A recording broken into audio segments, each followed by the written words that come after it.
Admiral Jake Morrison walked slowly across the bridge of the UES Vengeance. The massive ship stretched almost 2 kilometers from front to back. It was the biggest and strongest warship that humans had ever built. The bridge windows showed the dark space around them filled with distant stars.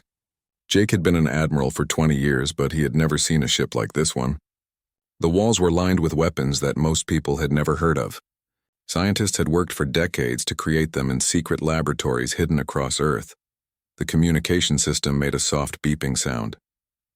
Commander Lisa Grant appeared on the main screen. Her face looked worried and excited at the same time. She was leading a small group of scout ships near the edge of human space. Lisa had been exploring that area for 3 months, looking for new planets that humans could live on. What she found instead was much more important. "Admiral Morrison, we have discovered something that you need to see right away," Lisa said. Her voice shook a little as she spoke. "We found a ship floating in space near the Centauri system. It is very old and very big. The metal it is made from is not like anything we have ever seen before." Jake moved closer to the screen. "How big is this ship, Commander Grant?" Lisa looked at her notes. "It is about 5 kilometers long, sir. The design is completely different from human ships or any alien ships we know about. There are no signs of life on board. Our sensors show that it has been floating in space for thousands of years, maybe longer." Jake felt his heart beat faster. Finding alien technology was always dangerous. 300 years ago, humans first met the Zephyrian Empire. The aliens were much more advanced than humans. They had bigger ships, better weapons, and they controlled hundreds of star systems. The Zephyrians told humans they could trade with them, but humans must never try to expand beyond their small area of space. Most people on Earth were happy with this deal. They got new technology and avoided war with a much stronger enemy, but Jake and other military leaders knew the truth. The Zephyrians were not friends. They were waiting for the right time to attack. Human spies had learned that the Empire had destroyed many other young civilizations. The pattern was always the same. First, they would make contact and offer trade deals. Then they would watch and wait until they knew everything about the new species. Finally, they would attack with overwhelming force and take over completely. "Commander Grant, I want you to be very careful," Jake said. "Send robot probes inside the ship first. Do not let any of your people board it until we know it is safe." "Yes, sir, we already did that," Lisa replied. The robot probes found something amazing inside. There are weapon systems that we do not understand. The power source is still working after all these years. And Admiral, there are computers with information stored in them. Our translation programs are working on the language, but it will take time. Jake knew this could change everything. If humans could learn how these alien weapons worked, they might have a chance against the Zephyrian Empire. "I am sending the science ship UES Discovery to help you. Dr. Kevin Walsh is on board. He knows more about alien technology than anyone else. Work with him to figure out what we have found." 2 days later, Dr. Kevin Walsh contacted Jake from the alien ship. Kevin was a thin man with gray hair who had spent his whole life studying technology from other worlds. He looked tired but excited as his face appeared on the communication screen. "Admiral Morrison, this ship is incredible," Kevin said. "The beings who built it were called the architects. That is what the computer files call them. They disappeared from this galaxy a very long time ago. No one knows what happened to them. But the technology they left behind is far more advanced than anything the Zephyrians have." Jake leaned forward in his chair. "What kind of weapons are we talking about, Doctor?" Kevin looked at his notes. "The main guns can tear holes in the fabric of space itself. They do not just destroy targets, they remove them from existence completely. The defensive systems can move the entire ship into parallel dimensions where attacks cannot reach it. There is even a device that can change the laws of physics in a small area around the ship." This was beyond anything Jake had imagined. "Can we learn how to use these systems on human ships?" "That is the problem," Kevin said with a frown. "This technology is so advanced that we barely understand how it works. It will take months or maybe years to figure out how to build our own versions. And there is another issue. The power requirements are enormous. Only our biggest ships could carry the necessary equipment." Jake thought about this for several minutes. The UES Vengeance was the only human ship large enough to hold such powerful systems. It would be incredibly risky to put untested alien technology on their most important warship. But if the Zephyrians decided to attack, humans would need every possible advantage. Lieutenant Amy Rodriguez interrupted his thoughts. She was the communications officer and she looked very worried. "Admiral, I have been monitoring Zephyrian military channels. They are moving large numbers of ships toward the border with human space. Intelligence estimates that over 5,000 warships are gathering in the Rigel system. Jake felt cold fear run down his spine. 5,000 ships was more than the entire human fleet. If the Zephyrians were preparing for war, humans had very little time left. How long before they reach our space? Amy checked her computer. Based on their movement patterns, I estimate 6 months, maybe less. They are being led by War Marshal Kethvar. Our files say he has never lost a battle. He destroyed the Centaurian Federation in just 2 weeks. The Polaris Union lasted only 4 days against his fleets. Jake knew about Kethvar. The alien commander was famous throughout the galaxy for his brutal efficiency. He did not just defeat enemies, he completely erased them. No species that faced Kethvar had ever survived as an independent civilization. Dr. Walsh, how quickly can you modify the Vengeance with this architect technology? Jake asked. Kevin looked uncertain. It will be very dangerous, Admiral. We are talking about weapons that manipulate reality itself. One mistake could destroy the ship and everyone on it. Several of our test facilities have already been destroyed by energy overloads. Doctor, if we do nothing, the Zephyrian Empire will destroy all of humanity, Jake said firmly. We have to take this risk. Begin the modifications immediately. Use every scientist and engineer we have. Work around the clock if necessary.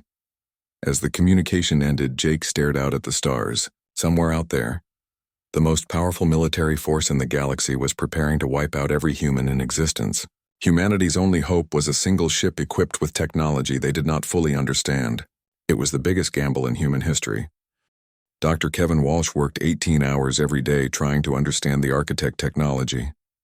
The laboratory on the UES Vengeance was filled with pieces of alien equipment that glowed with strange colors. Kevin had assembled the best scientists from every human colony to help him. They worked in shifts around the clock, but progress was slow and dangerous. The main problem was that architect technology did not follow the same rules as human science. Their weapons did not simply fire energy beams or explosive missiles. Instead, they reached into the basic structure of reality and changed it. When Kevin first tested a small weapon component, it created a hole in space that took 3 hours to close. The hole pulled in everything nearby, including 2 robots and a metal table. None of those items were ever seen again. Chief Engineer Rachel Stone stood next to Kevin as they examined the main weapon system. Rachel had built engines for human warships for 20 years.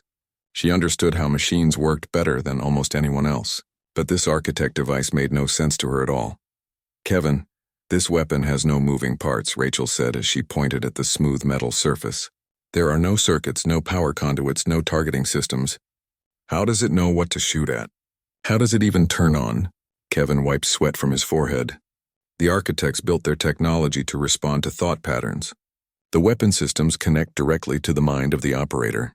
That is why they are so powerful and so dangerous. If the person using them loses control or thinks the wrong thoughts, anything could happen. Rachel looked worried. Are you saying that someone has to plug their brain into this alien machine? That sounds like a good way to die or go insane. That is exactly what I am saying, Kevin replied. The architect records show that only specially trained individuals could safely operate their technology. They spent years learning how to control their thoughts perfectly. We do not have years. We have maybe 2 months before the Zephyrians arrive.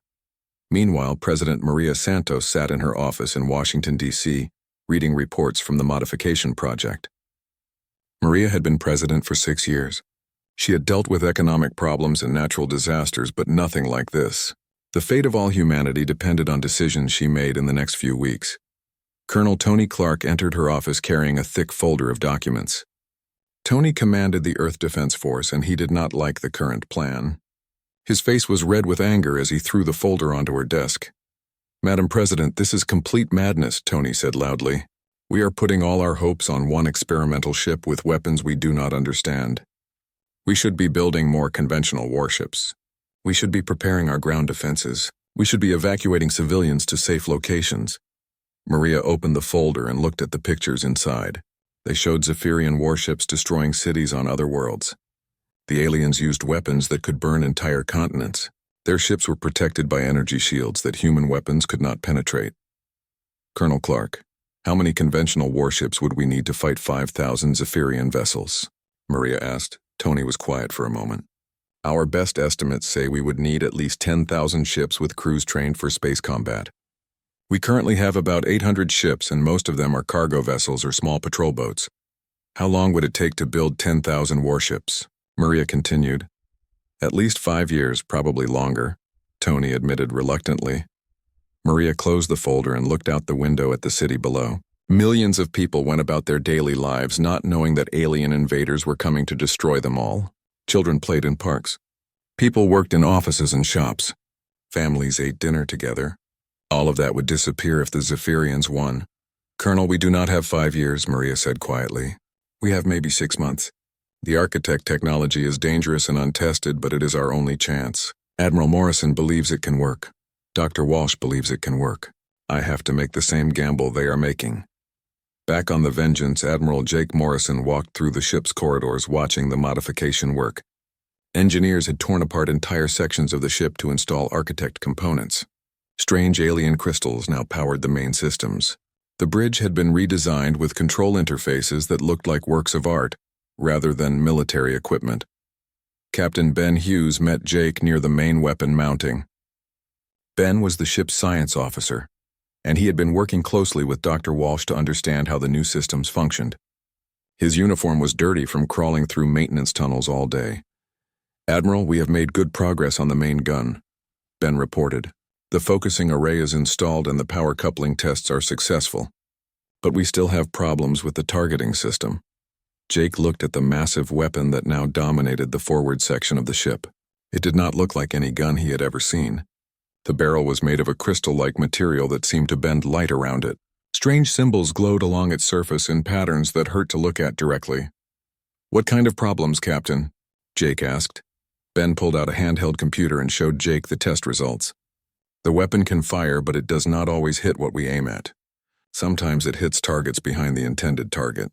Sometimes it hits targets that are in completely different directions. Yesterday, during a test firing, it somehow shot backwards and nearly hit our own ship. This was exactly the kind of problem Jake had been afraid of. Do Dr. Walsh and his team know why this is happening? They think the weapon exists in multiple dimensions at the same time, Ben explained. When it fires, the energy beam travels through several different layers of reality. Objects that look far away might actually be very close if you can see them from the right dimension. Jake felt a headache starting. Human minds were not designed to think about such concepts. How long before we can fix these problems? Dr. Walsh says another month of testing should solve most of the issues, Ben replied. But Admiral, even when the weapons work correctly, using them will be extremely dangerous for whoever operates them. The mental connection required to control architect technology puts enormous stress on the human brain. Jake knew they were asking too much of his crew. The men and women on the Vengeance had signed up to fight human enemies with human weapons. Now they were being asked to use alien technology that could drive them insane or kill them outright. Lieutenant Amy Rodriguez contacted Jake through his personal communicator. Admiral, I have an update on Zephyrian fleet movements. They are accelerating their schedule. Long-range sensors show the main battle fleet leaving the Rigel system. They will reach the outer edge of human space in 4 months, not 6. Jake closed his eyes and took a deep breath. 4 months was not enough time. The weapon systems would barely be ready for testing by then. The crew would have no time to practice with the new equipment. They would be going into battle with untested technology and incomplete training, but there was no choice left. The Zephyrian Empire was coming whether humans were ready or not. The only question was whether the UES Vengeance could become powerful enough to stop them before it was too late. The Zephyrian advance fleet arrived at the border of human space exactly when Lieutenant Amy Rodriguez predicted they would. War Marshal Kethvar commanded the invasion from his flagship, a massive vessel called the Eternal Dominion. The ship was over 3 kilometers long and carried enough weapons to destroy entire planets. Kethvar had used it to conquer 47 different star systems over his long military career. Kethvar stood in his command center, looking at displays that showed human space. The alien commander was tall and thin with gray skin and forearms. His species had evolved on a world with heavy gravity, which made them much stronger than humans. Red Eyes scanned the tactical information as his subordinates reported what they found. War Marshal, the human colonies on the frontier are empty, reported Sub-Commander Vashati. Our scouts found no resistance at Proxima Station or New Geneva. The humans appear to have evacuated their people to the inner systems. Kethvar made a sound that was like laughter, but much colder. This is what all inferior species do when they face the Empire. They run to their homeworld and hope we will be merciful. We have seen this pattern hundreds of times before. The War Marshal had good reason to be confident. His fleet contained over 8,000 warships, including heavy battle cruisers, fast attack vessels, and support ships carrying invasion troops. Each ship was crewed by experienced warriors who had fought in many campaigns. Their weapons could penetrate any known defensive system. Their shields could absorb massive amounts of damage without failing. But Kethvar did not know about the UES Vengeance hiding in the shadow of Jupiter's largest moon. Admiral Jake Morrison had chosen this location carefully. Jupiter's magnetic field and radiation made it difficult for enemy sensors to detect anything nearby. The Vengeance floated silently in the darkness with all non-essential systems shut down. On the bridge of the Vengeance, Jake watched as Zephyrian ships entered the solar system. Long-range sensors showed the enemy fleet spreading out in perfect geometric formations. The aliens moved with the precision of a machine that had performed this operation many times before. Captain Steve Johnson commanded the defense platforms around Earth. His job was to make the Zephyrians think they faced a conventional human defense force. Steve knew his platforms would be destroyed quickly, but they had to put up enough of a fight to look realistic. Admiral Morrison, "The enemy fleet is taking position around Earth," Steve reported through a secure communication channel. "My platforms are ready to engage on your signal. We have loaded our best missiles and charged all energy weapons to full power." Jake felt sorry for Steve and his crews. They were brave men and women who would die to give the Vengeance its best chance for surprise. "Captain Johnson, wait until the Zephyrians are fully committed to their attack. Then engage with everything you have. Make it look like humanity's last desperate stand." Dr. Kevin Walsh sat at the new control station he had designed for the Architect weapons. The interface looked nothing like human technology. Instead of buttons and screens, there were smooth crystal surfaces that glowed when touched. Strange symbols floated in the air above the controls. Kevin had spent weeks learning how to operate the system safely. "Admiral, all Architect systems are ready," Kevin reported. "The main weapons are charged and the dimensional shields are on standby. But I must warn you again that we have only run limited tests. There could be unexpected problems when we use these systems in actual combat." Jake nodded grimly. "Doctor, we are far beyond the point where we can worry about safety tests. Either this technology works or humanity dies today." The first phase of the battle went exactly as everyone expected. Zephyrian plasma cannons fired at the Earth defense platforms from long range. The alien weapons cut through human shields like they were made of paper. Captain Johnson's platforms returned fire with missiles and energy beams, but their attacks harmlessly bounced off Zephyrian defensive screens. War Marshal Kethvar watched the battle from his command center with satisfaction. Human weapons were primitive compared to Empire technology. Their largest guns could barely scratch the paint on Zephyrian ships. This would be another easy victory to add to his record. "Sub-Commander Vashati, charge the planet killer cannon," Kethvar ordered. "We will end this quickly and move on to processing the human colonies for slave labor." The planet killer was the Empire's most feared weapon. It fired a beam of concentrated energy that could crack a world's crust and boil away its oceans. Kethvar had used it to destroy the homeworlds of dozens of species who refused to surrender. But as the massive weapon powered up, something unexpected happened. The UES Vengeance emerged from behind Jupiter's moon, with its new Architect systems fully active. The human ship looked different than it had before the modifications. Strange energy patterns flowed across its hull like liquid light. The main gun had been replaced with a crystal formation that seemed to bend space around itself. Lieutenant Commander Kate Phillips sat at the tactical station with her hands on the Architect weapon controls. Kate had volunteered to be the primary gunner, despite knowing the mental risks involved. She was one of the few people who could maintain the focused concentration needed to operate alien technology safely. "Admiral, I have targets locked," Kate reported. Her voice sounded strange because the mental interface was already affecting her thoughts. "The Architect systems are responding normally. Fire at will."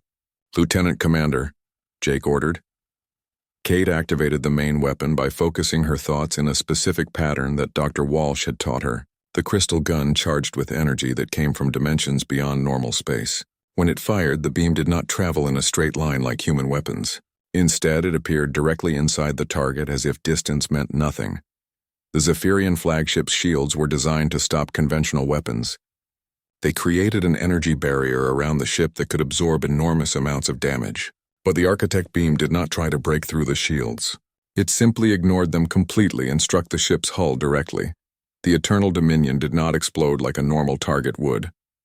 Instead, sections of the massive vessel began to fade away as if they were being erased from existence. Crew members on those sections simply stopped being there. Their life signs vanished from sensors without any trace of what had happened to them. War Marshal Kethvar stared in shock as half of his flagship disappeared. "What kind of weapon is that?" he demanded. "Our shields registered no impact. Our damage control teams report no explosions or energy discharges." Before anyone could answer, the Vengeance fired again. This time, Kate targeted the planet killer cannon just as it was about to fire at Earth. The architect beam struck the weapon and deleted it from reality. The massive energy discharge that should have destroyed Earth instead harmlessly dispersed into space. More. Zephyrian ships moved to attack the single human vessel, but they found that their weapons could not hit their target. The Vengeance activated its dimensional shields and began shifting between different layers of space. Enemy plasma beams passed through empty space where the ship had been moments before. For the first time in his long military career, War Marshal Kethvar faced an enemy he did not understand. The human ship was smaller than most vessels in his fleet, but it was destroying his forces with impossible ease. Ships that took direct hits from its weapons did not just die. They ceased to exist as if they had never been built. The psychological impact on the Zephyrian crews was immediate and devastating. These were warriors who had conquered hundreds of worlds, but they had never seen anything like this. Their most powerful weapons were useless and their strongest shields provided no protection. Fear began to spread through the fleet as more ships vanished under the Vengeance's impossible guns. War Marshal Kethvar stood in the ruins of his command center, watching his fleet fall apart around him.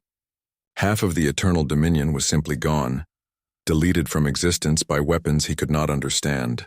Emergency lights flashed red as damage control teams tried to seal the sections where reality itself seemed to have been torn away. The great War Marshal who had conquered dozens of star systems now faced his first real defeat. "All ships, fall back to minimum engagement range," Kethvar ordered through the fleet communications system. "Activate Ancient Protocol 7. Deploy weapons from the sealed vaults." Sub-Commander Vashati looked confused. "War Marshal, Protocol 7 has not been used for over 2,000 years. The Council of Lords forbid its use except in cases of total emergency." "This is a total emergency," Kethvar replied coldly. "We face an enemy with technology that should not exist. If we lose here, the Empire's reputation for invincibility dies with us. Every subject species will think they can rebel against us." Protocol 7 meant using weapons that the Zephyrian Empire kept locked away in their deepest vaults. These were devices created during the Empire's early wars against enemies who were almost as powerful as they were. The weapons were so dangerous that using them risked destroying Zephyrian ships along with their targets. Meanwhile, on the UES Vengeance, Commander Dan Miller monitored the ship's power systems with growing concern. The architect technology was putting enormous stress on every system aboard the vessel. Strange energy readings appeared throughout the ship as reality warping effects began to manifest in unexpected places. "Admiral Morrison, we have problems developing in sections 12 through 15, Dan reported. "The architect weapons are creating space-time distortions inside our own ship. I have evacuated those areas, but the effect is spreading." Admiral Jake Morrison looked at the readings on his command screen. Parts of his own ship were beginning to phase in and out of normal space. Crew members reported seeing rooms that led to places that should not exist. Some corridors now connected to sections of the ship that were hundreds of meters away. "Dr. Walsh, is this normal for architect technology?" Jake asked. Dr. Kevin Walsh looked pale and exhausted from operating the weapon systems. The mental connection required to control alien technology was taking a severe toll on his mind. "Admiral, the architect records mention something called dimensional bleed. When you use reality warping weapons intensively, the effects can spread beyond the intended targets." Before Jake could respond, long-range sensors detected massive energy signatures approaching from deep space. Lieutenant Amy Rodriguez checked her instruments twice before reporting what she found. "Admiral, we have incoming contacts," Amy announced. The Zephyrian Empire is sending reinforcements. I count over 15,000 ships approaching our position. They will arrive in approximately 6 hours. Jake felt his heart sink. 15,000 ships was nearly half of the Empire's entire military force. They had committed everything to destroying humanity's single vessel. Even with architect technology, the Vengeance could not fight that many enemies at once. How is that possible? Jake asked. It should take weeks for the Empire to gather that many ships from their scattered fleets. Sir, these appear to be ships from the Imperial Reserve, Amy replied. The Empire has called up vessels that have been in storage for decades. Some of these ships are over 500 years old. The Imperial Reserve was the Empire's emergency fleet. These were vessels kept in perfect condition, but rarely used except in the most desperate situations. The fact that the Empire was deploying them showed how seriously they took the threat posed by humanity's new technology. Lieutenant Commander Kate Phillips tried to stand up from the tactical station but collapsed back into her chair. The mental strain of operating architect weapons was becoming too much for her human brain to handle. Blood trickled from her nose as she struggled to maintain connection with the alien systems. Kate, you need medical attention, Jake said with concern. I can keep going, Admiral, Kate replied weakly. The weapons are responding well. I am learning to think like the architects did, but there are side effects. Dr. Helen Carter rushed onto the bridge carrying a medical scanner and a worried expression. Helen was the ship's chief medical officer, and she had been studying the effects of architect technology on human physiology. What she had discovered was deeply troubling. Admiral, I need to speak with you privately about Lieutenant Commander Phillips, Helen said urgently. Jake followed Helen to a quiet corner of the bridge where she showed him readings from her medical scanner. The architect technology is changing Kate's brain structure, Helen explained quietly. Her neural patterns are becoming more complex but also more unstable. At the current rate of change, she could suffer complete mental breakdown within hours. Doctor, we need Kate to operate those weapons, Jake said. Without her, we cannot fight the Zephyrian reinforcements. I understand that, Admiral, but we may be asking her to sacrifice her sanity and possibly her life, Helen replied. The architect records mention that their weapon operators required years of training to safely interface with this technology. Kate has had only weeks. Back in space, the Zephyrian fleet began implementing tactics they had not used in centuries. Instead of maintaining their traditional geometric formations, they spread out in random patterns that would be harder for the Vengeance to target. Ships began jumping in and out of hyperspace at unpredictable intervals, making it difficult to track their movements. War Marshal Kethvar activated weapons that had been sealed away since the Empire's founding wars. Ancient reality distortion cannons powered up on dozens of ships. Temporal displacement bombs were loaded into missile tubes. The Empire was prepared to tear apart the fabric of space itself if necessary, to destroy the human vessel. All ships begin random pattern attack sequence, Kethvar commanded. Do not give the human ship a stable target to lock onto. Use probability weapons to attack them across multiple timelines simultaneously. The Zephyrians fired weapons that existed in several dimensions at once. Energy beams that missed in normal space could still hit targets in parallel realities. Missiles that were destroyed before impact could still explode in alternate timelines where they reached their destination successfully. The Vengeance found itself under attack from weapons that followed completely different rules than conventional firearms. The ship's architect shields protected them from most attacks, but some damage began to get through. Explosions echoed through the corridors as reality itself became a battlefield. Kate Phillips forced herself to concentrate despite the pain in her head. She could feel her thoughts becoming less human as the architect technology changed her brain. Strange new concepts filled her mind, ideas about the nature of reality that no human was meant to understand. Admiral, the Zephyrians are using probability weapons, Kate reported. Her voice sounded different now, more mechanical. They are attacking us across multiple timelines. Our shields are holding, but they will eventually find a timeline where we are vulnerable. Jake realized they faced a choice between certain defeat and terrible risk. The approaching reinforcements would overwhelm them through sheer numbers.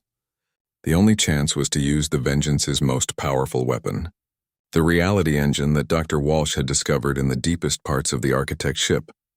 Dr. Walsh, what would happen if we activated the reality engine? Jake asked. Kevin looked terrified at the suggestion. Admiral, that weapon can rewrite the fundamental laws of physics in a localized area. But using it requires a complete neural interface. Whoever operates it will almost certainly die or suffer permanent brain damage. The architect records say that device was their ultimate weapon, Jake said. It was what they used in their final battle before they disappeared. That is exactly why we should not use it, Kevin replied urgently. The architects destroyed themselves with their own technology. The reality engine may be what caused their extinction. But as 15,000 Zephyrian warships approached Earth, Jake knew they had run out of safe choices. Humanity's survival depended on weapons that could destroy the people who used them. The question was whether anyone would volunteer for what might be a suicide mission to save their entire species. The Zephyrian reinforcement fleet arrived in Earth's solar system like a storm of metal and fire.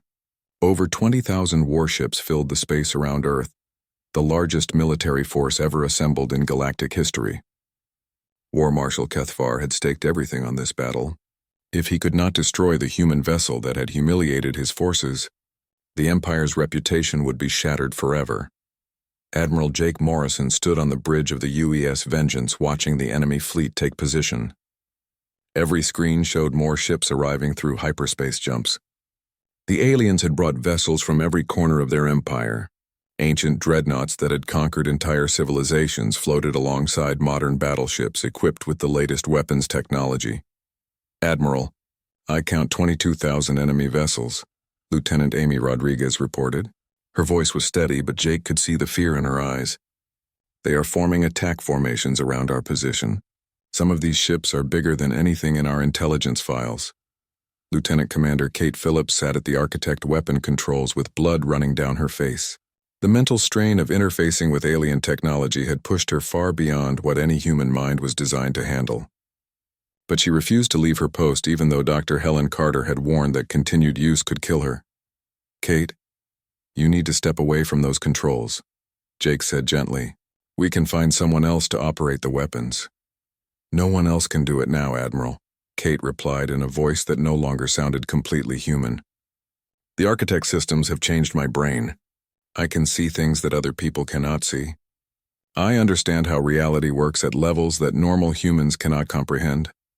Dr. Kevin Walsh approached the reality engine control station with hands that shook from exhaustion and fear.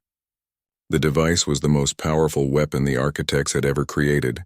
It could rewrite the laws of physics themselves within a localized area, but the mental connection required to operate it safely was beyond what any human could survive. Admiral, I have studied the architect records about this weapon, Kevin said quietly. The being who operates the reality engine must merge their consciousness completely with the device. Their mind becomes part of the machine. The process cannot be reversed.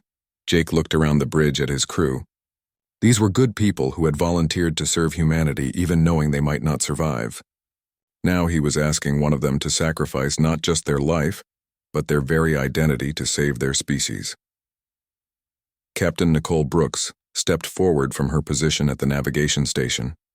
Nicole was Jake's most experienced officer, someone who had served with him for 15 years. She was also one of the few people on board who had shown natural compatibility with architect technology during the initial tests. Admiral, I volunteer to interface with the reality engine, Nicole said calmly. I have no family waiting for me on Earth. My life belongs to this ship and this crew. If my death can save humanity, then it is a good death. Jake felt tears forming in his eyes. Nicole, you understand what Dr. Walsh is telling us. This is not just death. The machine will consume your mind completely. You will become something that is no longer human. I understand, Admiral, Nicole replied. But what choice do we have? If we do nothing, everyone on Earth dies. Every human colony will be destroyed. Our entire species will be wiped out. At least this way, some part of me will continue to exist as long as the weapon functions. The Zephyrian fleet began its final attack with weapons that tore holes in space itself. Reality distortion cannons fired beams that existed in multiple dimensions simultaneously. Temporal bombs exploded in the past, present, and future at the same time. The Empire was using every forbidden weapon in their arsenal to destroy the single human ship that threatened their dominance. War Marshal Kethvar watched from his rebuilt command center as his forces unleashed destruction on a scale that had not been seen for thousands of years. All ships, Concentrate fire on the human vessel. Use every weapon we have. Tear apart the very fabric of space if necessary, but destroy that ship. The Vengeance's architect shields held against the initial barrage, but Jake could see they were weakening. Energy readings throughout the ship showed dangerous overloads as reality-warping weapons struck their defenses. Sections of the vessel continued to phase in and out of normal space as dimensional bleed effects spread. "Nicole, if you are going to do this, it has to be now," Jake said urgently. "Our shields will not hold much longer." Captain Nicole Brooks walked to the reality engine control station and placed her hands on the crystal interface.